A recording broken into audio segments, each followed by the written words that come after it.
Hello there, namaste. How an Indian merchant became Cambodia's first king.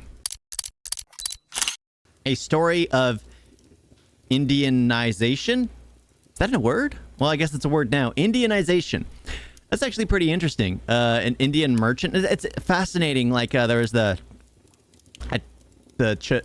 I don't remember his name. The peasant who basically became the king behind the king. The one who whispers. He had a puppet as a king, which was fascinating. I absolutely enjoyed that one. That one was like a whole can of worms opened up on me because I was like agreeing with him and then disagreeing with him and trying to rationalize why I agreed with certain things. It was just it's very, very interesting.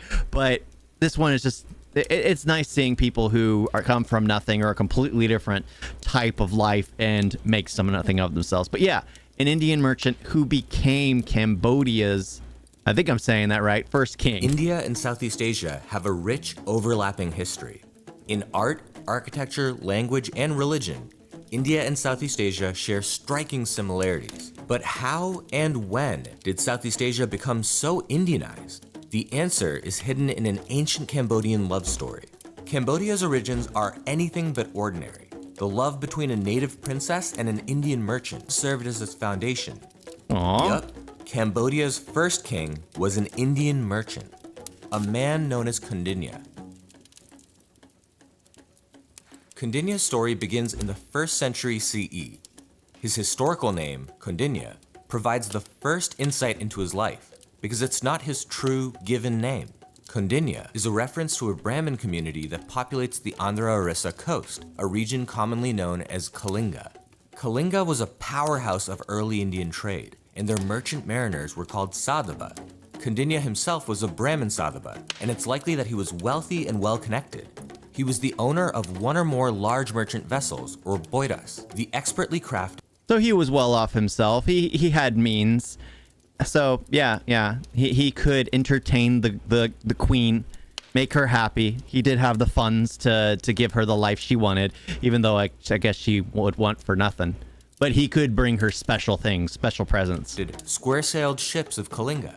There was at least one major manufacturing center for boiras at Golabai on Lake Chilika. Lake Chilika also served as a port of departure for merchants. As a large body of water with a narrow opening to the sea, it offered a natural, protected harbor. But before we turn our focus back to Kaundinya, let's take a look at the bigger picture. In this era, foreign trade was so extensive that port cities like Nagapatnam had bazaars crowded with crates of imported goods. This trade is associated with a long period of rising prosperity in both South and Southeast Asia. But trade wasn't limited to the east. In the west, Rome had just conquered Egypt, and thanks to the revitalization of old Egyptian maritime routes, Romans and Indians began trading extensively. Roman senators were hyper-concerned about hyperdeflation, as so much of their silver was being depleted by being sent to India through trade. So with all that in mind, let's get back to Kaundinya. Kaundinya set sail for Southeast Asia in the 1st century CE. But how did he actually get there? In that era, Indian mariners would wait for seasonal monsoon winds coming from the northeast. Using these winds, they quickly sailed down the coast, all the way to Sri Lanka. Along the way, mariners would conduct trade at urban centers on the coast. Then from the northern tip of Sri Lanka, Indian mariners would cut a straight path to Southeast Asia, across the Bay of Bengal. Severe weather and rampant piracy made this crossing extremely dangerous. But dangers notwithstanding, they would arrive in Southeast Asia at the mouth of the Andaman Sea. From here, Indian mariners could continue into the Straits of Malacca, hug the southern coast of Sumatra all the way to Java, make a brief land crossing at the Isthmus of Kra. We don't know which specific route Kaundinya took, but we do know that he eventually found himself in the Gulf of Thailand, ready to do business. Kaundinya could have been carrying a variety of high-demand Indian goods, cotton textiles, jewelry, and metalware. In addition, he could have been carrying Western goods. All of this valuable cargo put a target on Kaundinya's back. Pirates would almost certainly be lurking on the fringes. And wouldn't you know it, they were. Kaundinya's ship was surprise attacked by local pirates. He and his crew fought bravely and successfully repulsed the pirates, but the ship was damaged during the attack. Kaundinya was forced to beach the ship for repairs. While beached, Kaundinya and his crew must have feared a second attack, but they needn't have worried. for the pirates had been employed by a local chieftain, whose daughter, Soma, had fallen in love with the handsome young merchant. It was Kaundinya's bravery during the attack that won her affections. Soma sent over a marriage proposal. Kaundinya must have been surprised. Wow. I mean, yeah, that was fast. Was she a part of or did she just hear the story and it's like, I want that leader as my husband? Is that what happened? Or perhaps he feared for his life should he reject it. In the end, he accepted the proposal. This is considered a landmark event in Cambodian history, the establishment of its first true kingdom, with an Indian merchant sitting on its throne. But Kaundinya and Soma's marriage was not the last of its kind. It would serve as a blueprint for many Indian Southeast Asian political marriages to come. We're interested in the capital T truth. So why did Soma actually marry Kaundinya? Yeah. And why were Indian Southeast Asian political marriages so common? In the late classical era, Southeast Asia was characterized by fragile, politically fractured states. But change was on the horizon. With rising trade came an influx of wealth, and new agricultural developments led to a population boom. State reforms were seen as necessary to address these new challenges. And that's where Indianization comes in. Indian political and cultural traditions had already solved these societal challenges. India was already densely populated, wealthy, and urbanized. For hundreds of years, in fact. Densely Simply put, populated. Indianization. That's an understatement. Oh my gosh. Yeah, so many people living in a place. And here, Alaska's bigger. The state of Alaska is bigger than the majority of the U.S. of A. But still, it's just barely populated. Was a solution to the problems that Southeast Asia now faced. And who better to implement Indianization than Indians themselves? Educated Indians were imported in droves. For example, Brahmin clerks were brought from India to serve in Southeast Asian administrations. And most of these Indian immigrants married local women, often noble women. Access to nobility gave Indian immigrants institutional legitimacy. In other words, they were given power and the means to wield it. Chinese historical records are illuminating in this regard. These records make reference to several Indian immigrants who became royals in Cambodia. Reports include one king of Funan, Kaundinya, yes, another immigrant from India, who sent a gift of elephants to Jin Dynasty China. Another one of these reports include an Indian Brahmin whose name also translates to Kaundinya. This Kaundinya II supposedly heard a voice telling him that he was a rightful ruler of Funan, and so he journeyed to the east. When he arrived in Funan, reports indicate that he was welcomed warmly and was selected as their new king, presumably by marrying a local princess. The Chinese report even points out, Kaundinya changed all the laws to conform to the system of India. Active yet peaceful social transformation is rare, and it's even more rare for foreigners to lead the transformation. That's why. Yeah, it just seems so far-fetched. They're so accepting of foreigners, and then they change the policies and everything, and it's just welcome. The Indianization of Southeast Asia is such a surprising historical moment. To summarize, foreign immigrants were brought in to fill the ranks of elite society. These new immigrants were actually encouraged to shape the local culture so that it more closely resembled their own. And all of this happened without threats, violence, or other pressure. But Indianization wasn't a one-time event. It was a continuous process occurring over a 1,000-year period. The story of Kaundinya and Soma is just one of many in this larger saga. So returning to our original question, why did Soma choose Kaundinya? The answer should be obvious now. Kaundinya was exactly what she needed to succeed in an increasingly Indianized world. As a Southeast Asian noblewoman, Soma could offer institutional legitimacy. Kaundinya, on the other hand, was a wealthy and well-connected merchant with extensive political and commercial networks in India. Kaundinya's Indianness was an advantage with real-world, measurable consequences. It's worth noting, Soma's family was not that powerful. They controlled only a small sub-region of Khmer territory, but Kaundinya's arrival changed their fortunes. Yeah, Together, it made them seem Kaundinya far and more Soma important. expanded this humble state into a large and prosperous kingdom. Perhaps this rapid expansion was made possible by Kaundinya's Indianness. He had the tools to fast-track the process of Indianization, after all.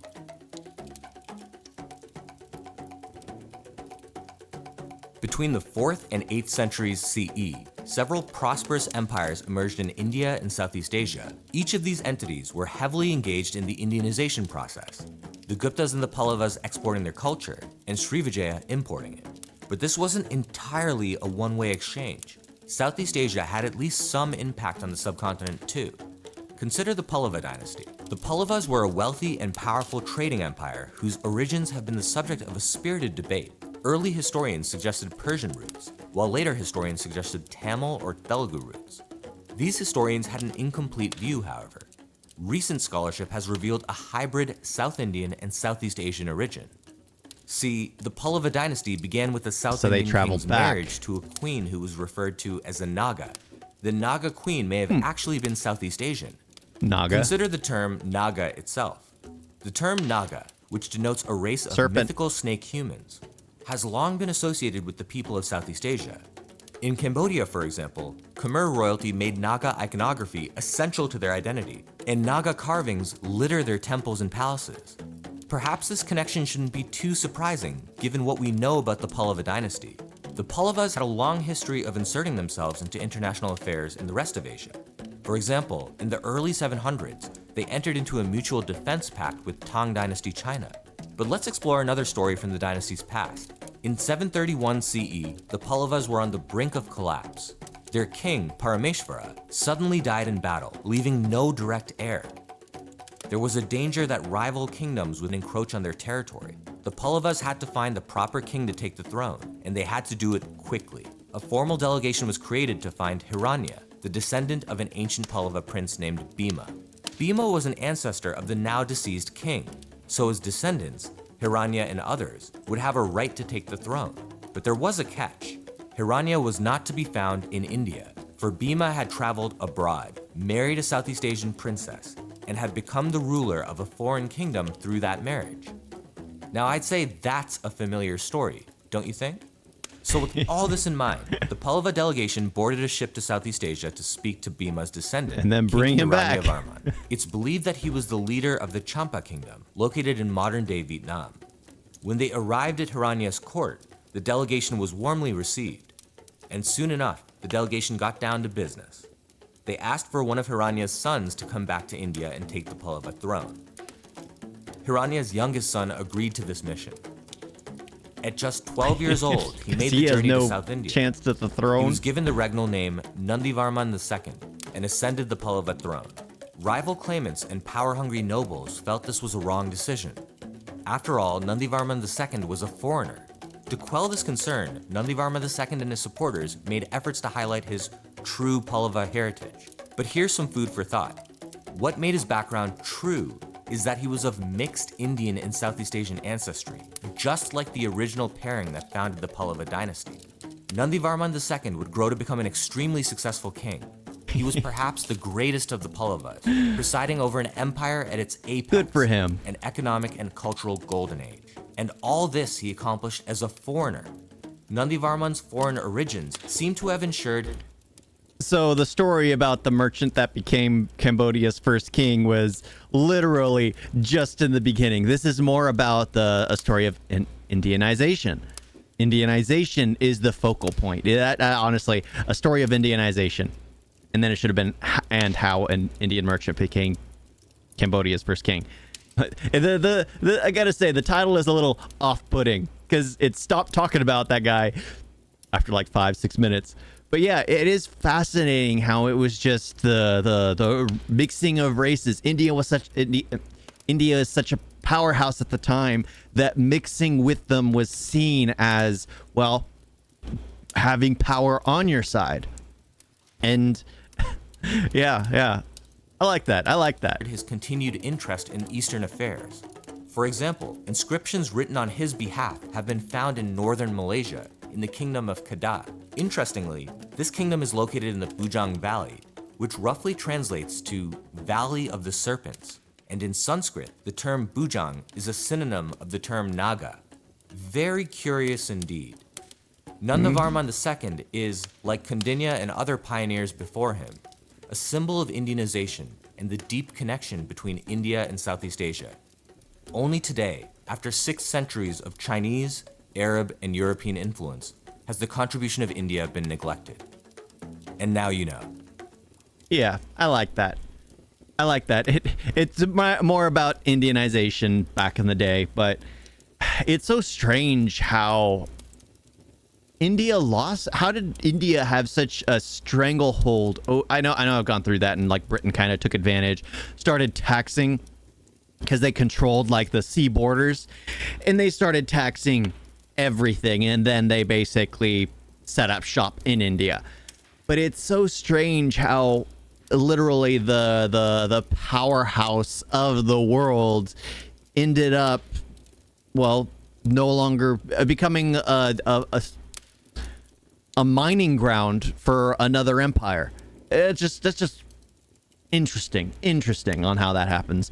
But yeah, this was a story of Indianization, that which I am absolutely okay with, as I technically have been.